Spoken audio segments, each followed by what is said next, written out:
you're a business owner who's ever thought about selling or just want to know what your business is really worth, this episode is for you.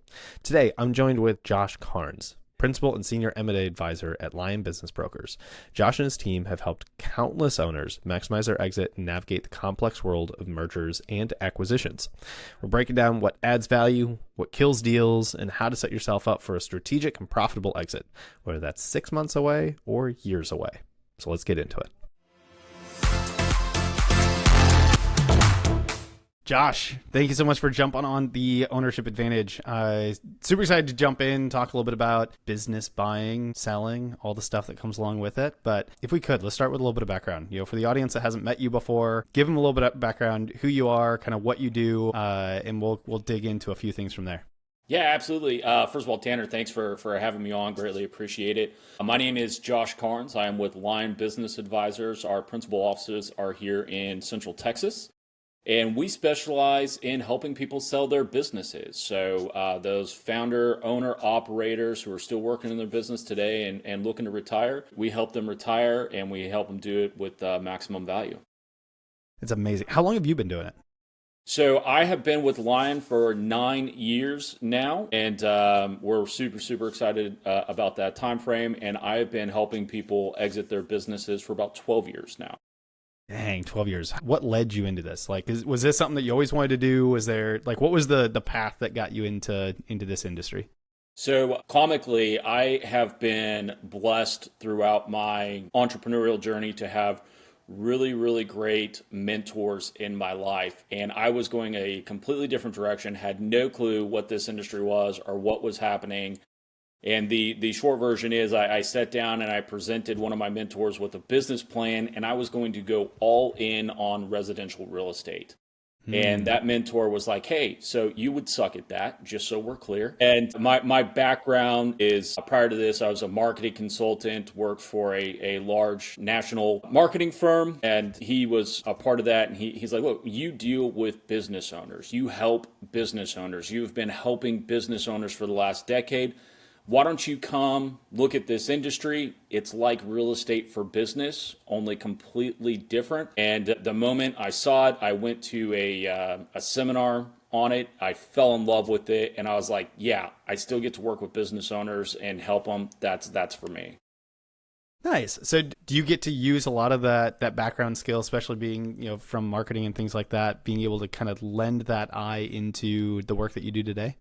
Yeah, so honestly, it was our competitive advantage when I first came into the industry. As you know, but some people might not, our industry is a little old. Average age of a business broker today is right around 70. And so even though there's gray hair here, I haven't hit that 7-0 number yet. But when we first came into the industry, nobody was doing large strategic marketing unless you went with a large international private equity, family office type business. And so what we did when we built Lion is we said, hey, let's bring main scale marketing strategies down to the everyday business owner and provide them with a world-class marketing presentation for their businesses to help them sell. And it's been fun. So we were kind of forefront leaders in that industry, revolutionizing how we present businesses to potential buyers. And now a lot of the industry is caught up now, and we've done some trainings on how to create confidential business reviews in a better light. But yeah, so it's how we got started, and just giving that professional presence as work. Oh, that's really cool. So being in the industry now for 12 years, I imagine you've seen kind of some growth and some change. I look at just this, I don't know if it's just, you think of the entrepreneurship through acquisition and just kind of this movement of, I hear a lot more people that are out like, I want to buy a business today, where, I don't know, maybe I didn't hear that kind of 5-10 years ago. Have you seen that kind of change? Like what does that landscape look like in the 12 years that you've been doing this? Yeah, so it has been a massive shift, and really it happened post-COVID. And so a lot of things happened with COVID, obviously, but two of the major things that happened where you had everyday executives go, I need a guaranteed income. I want to control my own destiny. And so they came onto market and started looking for businesses. Well, there weren't a lot of businesses to buy in general. Then you had the larger private equity firms and family offices that used to really only buy, businesses with 5 million plus in EBITDA. EBITDA's cash flow to an owner. They used to stay really big businesses. Post COVID, there just wasn't anything for them to buy, so their bottoms absolutely dropped out, and they started buying Main Street businesses. And so you fast forward now 5 years, and we have more buyers on market today than we have ever seen in the past. And that's not just come from me. We have guys on the team that have been doing it for 30, 40 years. And it's kind of unimaginable to where we got lucky. We were already ahead of the process, but there are firms out there trying to automate as much as possible on buyers coming in, because the average transaction that we're seeing, it's anywhere from 50 to 75 inquiries within a week or two of the business going live. Wow. So, yeah, buying a business is tough right now. Well, I'm excited to dig into that because that's a really interesting piece, especially if there's folks like myself out there that are like I want to continue to build out the portfolio, things like that, but now maybe competing with some of the family offices and private equity that maybe I wouldn't have before. But for the audience, maybe let's take a step back. You had mentioned larger companies, kind of 5 million EBITDA, things like that. We mentioned Main Street businesses. Maybe we should just kind of define that for the audience. Like what are these different segments of businesses? Kind of what makes a Main Street business a Main Street business versus like what they think of like small business versus middle market? Put some guidelines out there for folks to kind of understand the different tranches of businesses. Yeah, so traditionally speaking, Main Street is going to be your average mom and pop business owner, and it's really defined by what qualifies for SBA financing. SBA financing on a business acquisition goes up to 5 million in value. And so traditionally speaking, anything below 5 million in value is considered Main Street. Now, that number is moving a little bit, inflation and things like that. And there's actually a movement right now by a lot of the lenders to push the SBA loan limits up to 10 million. Not to get too inside baseball, the last time the loan limits were raised, they were raised from 2.5 million to 5 million back in 1992, I believe. So it's been a while since SBA loan limits have been raised. In the industry, we kind of consider anything below 10 million in value to be Main Street.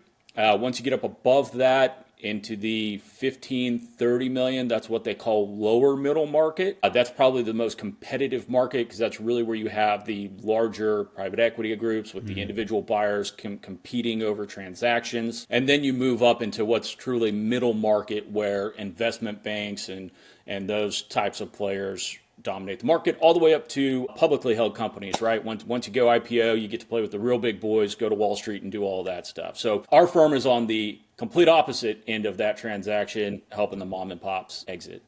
Very cool. So yeah, that's intriguing. I hadn't thought about the SBA loan limits and the fact that they haven't moved them. I come from the mortgage world, so I think of like what makes a conforming versus non-conforming loan, like those limits. And in the last 5 years or so, I think they've like raised that limit like 3 or 4 different times. Kind of crazy to see that, but to realize that would you say early 1990s was the last time that SBA's increased. Yeah, Dang.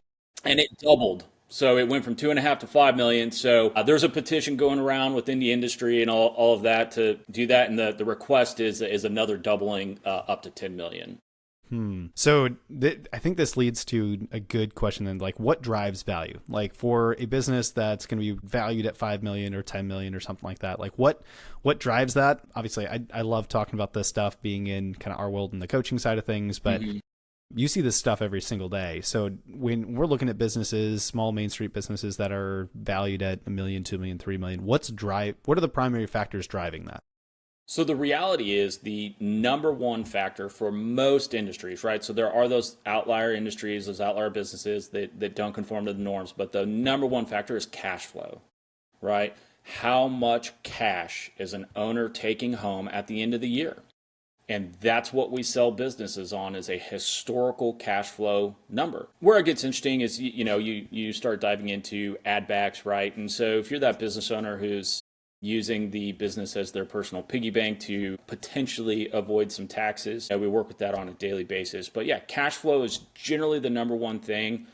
And then you start rolling into what we're just seeing industry trends, right? And so annual reoccurring revenue, if you have maintenance contracts, if you have all these things. And it's been really fun too over the last decade to see full industries shift and realize the importance of maintenance contracts. So if you look at HVAC companies, right? They used to just be emergency call, replace the HVAC, install new HVAC, and that was it. And the entire industry has shifted to monthly maintenance programs. Come have us make sure everything's running to lower the long-term cost. And you've got all sorts of industries that are rolling out those types of products, and that is really making businesses more attractive because it's if you're going to buy it, you're walking in, you could change nothing, and you've got guaranteed cash flow coming in for the foreseeable future. Yeah, that's a really important factor. I know we talk about it a lot on the coaching side, but having the predictable cash flow versus just the marketing and sales engine is running. It's gonna, as long as we continue to crank that engine, we're gonna be able to produce additional profits. But having that predictability on the back end of maintenance or subscriptions or memberships or different things like that definitely evens out the cash flow challenges that a business may face. And I would imagine that continues to does that essentially push up the multiple of earnings, or kind of how does that factor in rather than just looking at straight cash flow? Is it, if it's very recurring, we might be able to get a slightly higher multiple, or kind of how do you take a look at that?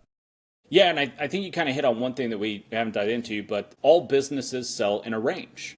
And that range is generally a multiple of cash flow. And if you just kind of use round numbers for the average business, you can assume on the low side of X, which is 3 times your annual cash flow, or 5X your side. So businesses always sell in a range. And what we are trying to do as business brokers is determine where in that range this business is going to sell and how far north we can push that range, right? And so it is one of those things where if you have reoccurring revenues, it's going to move the needle up. If you have clean books, processes outlined, if you have a duplicatable process, if you as the owner are the number one sales rep in your organization, it's going to move the needle down a little bit. If you've replaced yourself and you have a strong management team in place, which we've heard around the way that Action Coach is great at helping people put those in place.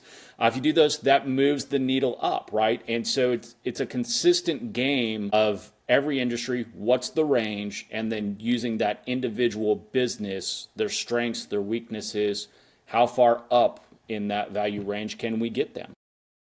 Yeah, there's definitely some important pieces in there, and I'll give a little bit of a quick story for the audience. I was looking at it was an off-market business deal a couple weeks ago. Really, really, really, really small business. We're talking like valuation less than 100K.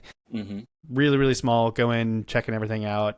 Finding out like the owner is the only person in the business, and like they have to be replaced. It's either that or I have to come and do the entire work. It's like, well, okay, somebody has to do the job. What's that going to cost? And reality is there's no profitability after even just basic market rate is set for somebody to come in, and that can totally change the inherent value of that business. So when you're going through different business deals and things like that, what are some of the big red flags that stand out, or kind of some deal killers that you've seen that either the business owner thought it was worth way more, and we kind of had to have some conversations to bring it down, or what types of things are you seeing that are definitely like, if you're a business owner, you're thinking about selling, here's some things you need to go really work on in the next however many months? Yeah, so our number one clientele is that business owner that's looking to retire, right? I mean, every once in a while you find someone who is building a business specifically to sell it, and they're in their 40s or their 50s and they're actively trying to do it, and that's a little bit different.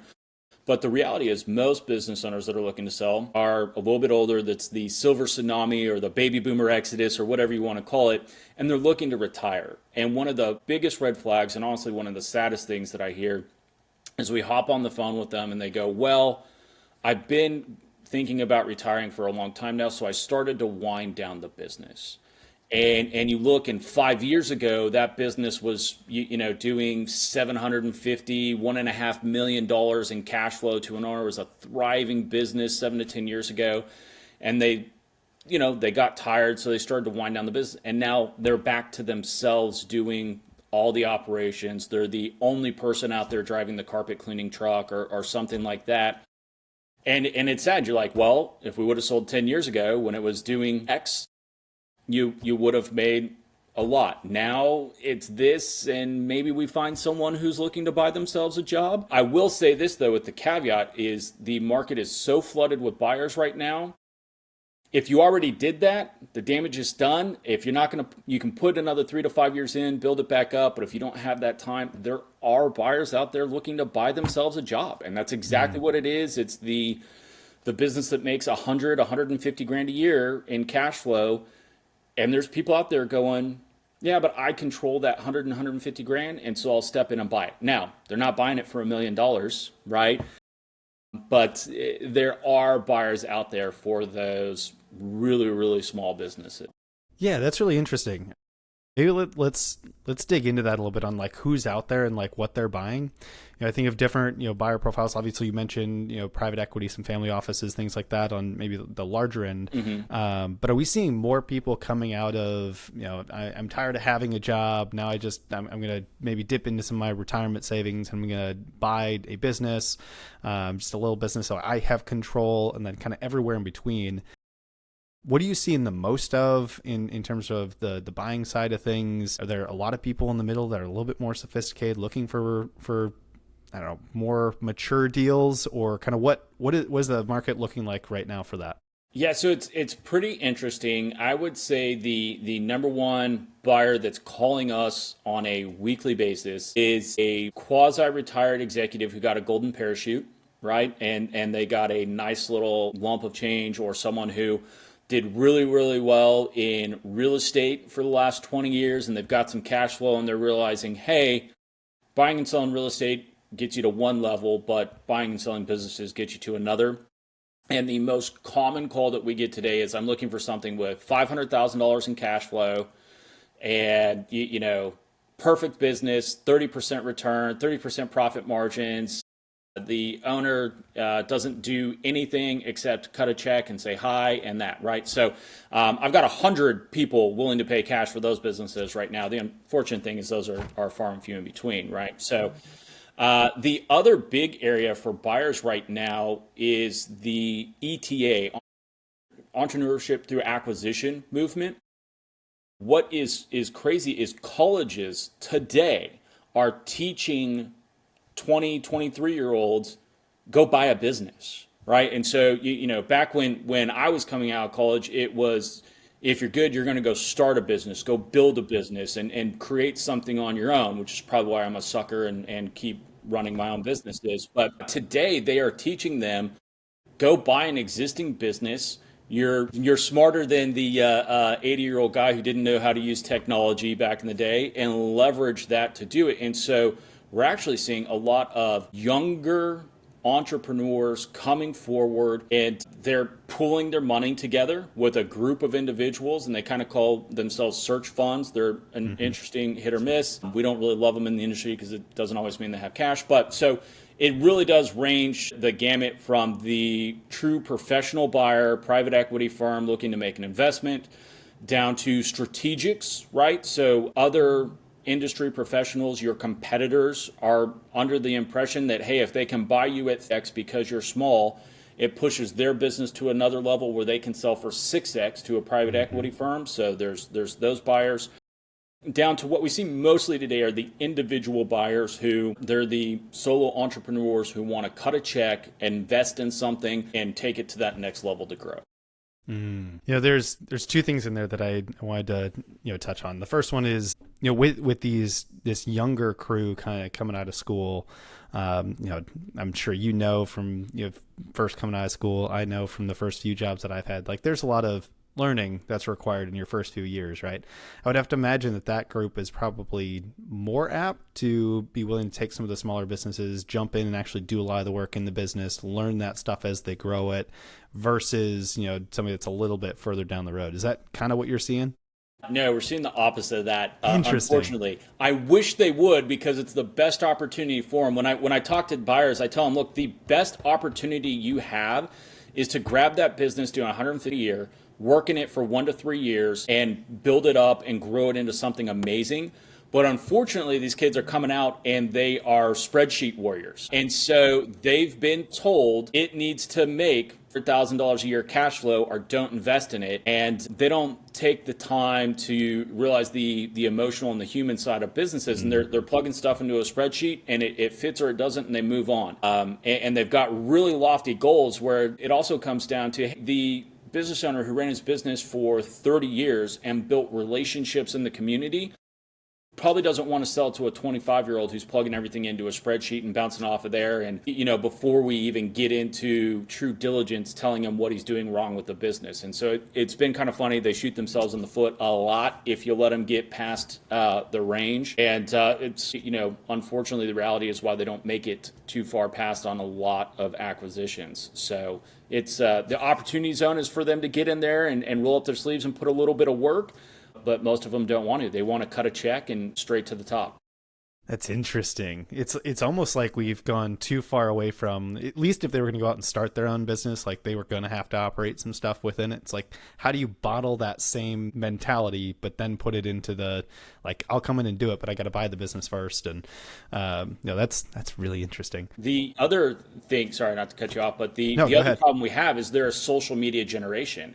And right now, there is a massive movement on social media, especially here in Central Texas, where these coaches and consultants are coming out and they're saying, I'll teach you how to buy a business. And their major pitch is Uncle Joe runs a automotive repair shop and he makes $1.5 million a year and he wants to retire, but he doesn't know what to do and he doesn't know how to do it. And he's not smart enough to know that $1.5 million in cash flow is worth $8 to $10 million. And so we see these offers, they offer 100% seller financing, and they want that owner to stick on for at least a year or more and run the business. And you're like, he's looking to retire. That's not a reality. And so it's a weird thing where they're kind of getting led astray by, people who have never actually bought a business themselves or got lucky and found that 1 in a million off-market transaction. And so they're being taught, hey, you can do it for no money down, 100% seller financing, and convince the existing owner to stick around and run it. And that's just not the reality, right? So it's, you got to go get some financing. You got to throw some cash into the game. And yeah. Yeah, especially if there's so many more buyers out there than there are businesses to buy. And you're right. I've seen the exact same thing. I've seen all of these.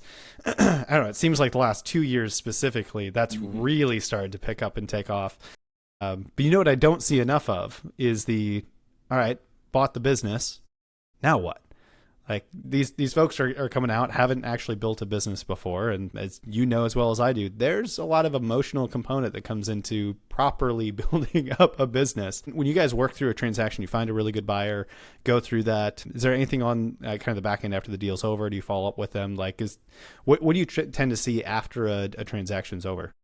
Yeah, so that one is really interesting. Kind of depends on the buyer. But if they're that individual buyer, it's weird because we represent the seller 90% of the time. So, theoretically, after the transaction is done, we're done. And there's a lot of brokers who take that opinion of, hey, I sold the business, the check's here, I'm out.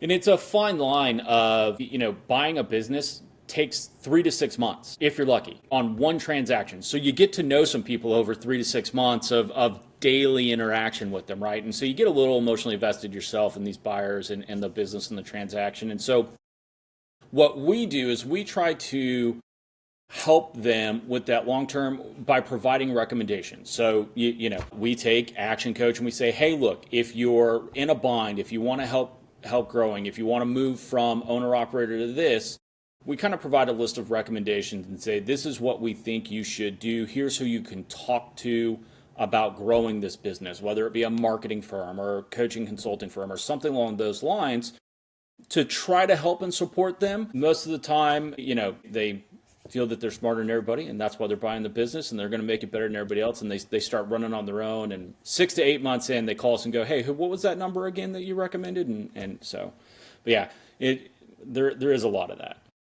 It's that's always a fun thing to see, and I'm sure we've all been in that situation before. Think we know a bunch of stuff, and then learn a whole bunch of stuff we didn't know, and Yeah, go still through do that learning but process. So let's talk a little bit about the market here in Central Texas today. So I know before we jumped on, you were mentioning like it's kind of hard to buy a business right now, especially here in Central Texas. So tell me a little bit more about what's driving that primarily. What are some of the things we've talked about so far? But, why is it a little bit more difficult to get a deal done here in Central Texas? So the reality is there's just not that many great businesses on market, right? And so what I mean by a great business is most buyers, they want $500,000 in cash flow and up. All right, well, it's hard to get something that makes $500,000 a year cash to an owner, and then they want a great deal when it happens. Well, if you're making $500,000 a year on something that involves none of your time, no effort on your part, and you're just cashing checks, it's kind of hard to walk away from something like that. Those businesses exist, but it's hard to walk away from something like that, right? And so there's just that. There's not a lot of business on market. The other thing that has happened is the fluctuation of interest rates and the market and everything that's happening there. So coming out of COVID, SBA loan rates, and most of what we do is mom and pop, Main Street businesses. So SBA interest rates on an acquisition were sub 5% for a while. Businesses still on cash flow and what they can debt service. And so if interest rates were below 5%, you could take a business and value it at $3 million. Well, if interest rates creep up above 10%, which is where they've been for the last 2 years, that business that could have sold for $3 million is now maybe selling for $1.5 million.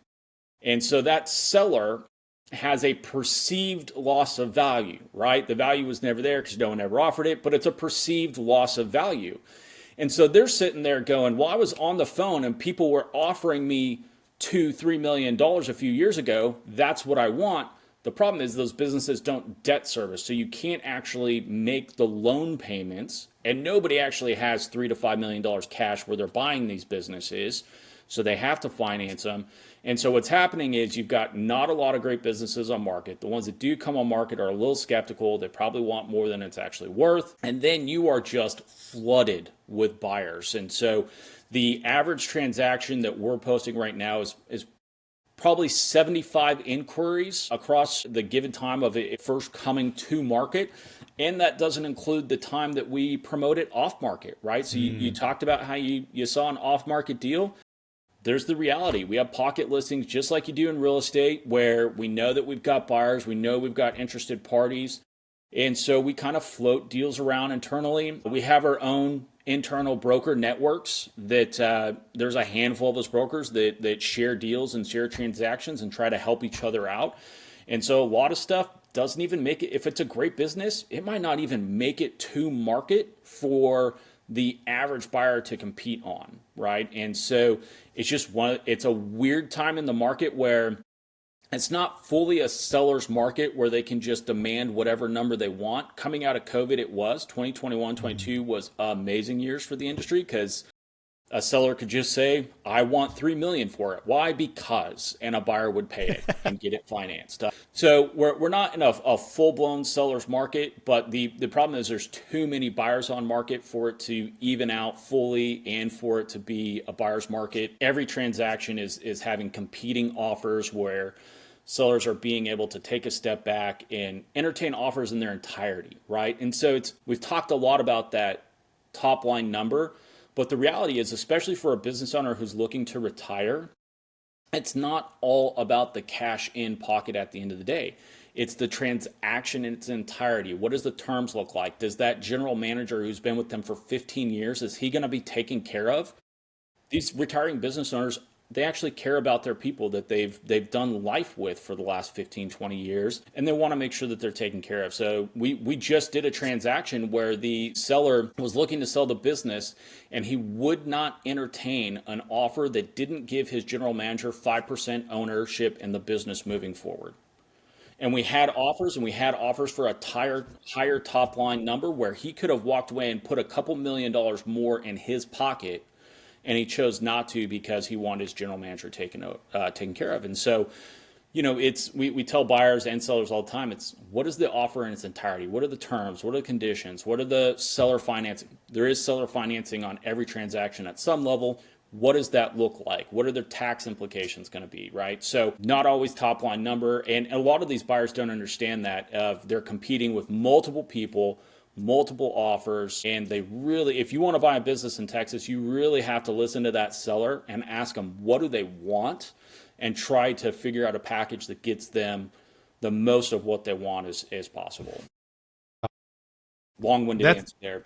No, it's absolutely amazing. I think these are the nuggets that I hope the audience really understands and like gravitates on, because you said two things in there that I've had to learn as I've kind of gone through my initial journey of looking at all this. And fortunately, I've got a mentor that's done a lot of these types of things. But the two things that stood out that I want to just re-highlight. The first one is understanding the interest rate on the loans, that debt service coverage ratio. Like if the business can't take care of the debt, right? The loan, the banks likely are not going to be able to lend on it. So understanding what that is really does make a big difference. The high level for that one, the easiest way to put it, so when you buy a house, the banks look at you and your personal finances to determine whether or not you can afford the payment. When you buy a business, they look at you as a borrower, but they actually finance the business. They ask the question, can the business make the loan payments and provide you an average livable salary? And so a business has to make the loan payments, it has to cover a personal salary for you, and it has to be able to afford all of its other operating costs. And so they call it a debt coverage service ratio, right? And business financing is more on the business itself than it is you as the borrower in your personal finances. And so a lot of people don't understand. They're like, oh, I make a ton of money, I can afford this. Kind of has nothing to do with you, right? They want to make sure that you're an upstanding person and going to pay your bills, but the business itself has to support the loan payments. So yeah, great point. Yeah. The other one is the relationship, right? Especially if you're looking at, these Main Street businesses. And, I come from, obviously we're in the coaching space, we work with a lot of these clients, but, my background before that was, I worked for a chamber of commerce. I was an executive director for a downtown association. Like I really knew these mom and pop type businesses. And like, it can be kind of crazy when there's, investors or buyers or people coming out of school thinking they want to do this and forgetting the fact of the emotional, like, everything that comes into having a business that's been operating for 15 years down on Main Street, that their family grew up with the business, and there's all these things that come along with it, and they've built up this amazing team, and they actually really care about what happens next, right? I'm not going to just sell this thing off to somebody who's going to completely change everything. Like I want to see this thing continue to thrive. Obviously every situation is a little bit different, but I think to forget or miss out on that understanding of the emotional component for these business owners is a huge oversight, missed opportunity when thinking about deals. It's interesting. It's probably one of the pieces that I didn't fully understand coming into the industry. And that is the emotional side, even for the seller and the buyer. But we're part of the IBBA, the International Business Brokers Association. It's where business brokers get continuing education and better ourselves throughout the industry. And there are several classes that are taught fully on the emotional side of the transaction, managing the emotional side of selling and buying a business. There are even clinical psychiatrists who come in and do education pieces on seller motivation, buyer motivation, and how we as business brokers are supposed to handle that. And it's, little inside joke of like, oh, we're also therapists inside of doing these transactions and marketing and being a salesperson and helping people find the right business. We're also pretending to be therapists and saying, it's okay. I know we're going to sell your baby. That's essentially what we're doing. These businesses are 20, 30 years old, and it is their baby, and we're going to sell their baby. And so there is a very emotional piece that comes down to every transaction, no matter where we're at, of the reality of walking away from how they defined their life for the last few decades. Yeah, we see that all the time too, and it's why we talk about how do you build a business that becomes an asset, and oftentimes there's a big conversation of you are not your business. There's an identity split there, but that takes a long time to get to, especially if it's been ingrained for decades. So yeah, definitely can see the emotional side of it. So when we look at whether it's the market today, for buyers out there, for sellers out there, where's the greatest opportunity? What are you seeing out there that's like, if you're really in the market to either buy or sell, this is the opportunity that's probably the best at this moment in time? So, outside of the fact that we are all playing with tariffs that nobody really saw coming and they are impacting everything that moves, our industry runs off of the election cycles. And it's really, really interesting. So, generally, election years really slow down for our industry. And that's what happened last year. And it happened greatly last year because of the political climate. Generally, the year to two, those first 2 years coming out of an election cycle, are major years for transactions. And even though that rates are still up in the prime plus two, prime plus one, two, somewhere in that range of 8-9%, if you are looking to sell, there are more buyers on market today, and it is a great opportunity for you to sell. While you can't really name your price because we are limited based on what it can debt service, you can get as close as possible to naming your terms of how you walk away and what that looks like. And so the great opportunity is for someone who's considering exiting right now. This next 12 to 18 months is a great time to do it. You're going to have multiple offers to consider. And the reality is, too, you own the business. So if you go to market and you don't like the offer, you don't take the offer, right? You go back through, you take the feedback. We have clients that right now they're on an 18-month pause. We went to market, we looked at the thing, and they realized, hey, I've got some things that I can fix that take me to that next level, that take me from 5 million to 7 million on an exit. And those are the things that they want to do. And so it happens. Go to market, test the market, let buyers tell you what they're going to pay, what their pain points are, because you don't really know until you get out there. And so that the biggest opportunity for sellers is you're going to get so much feedback on where you could truly walk away from today. And then for buyers, we lightly hit on this, but the biggest opportunity zone for buyers is to roll up your sleeves and do a little bit of work for a year or two.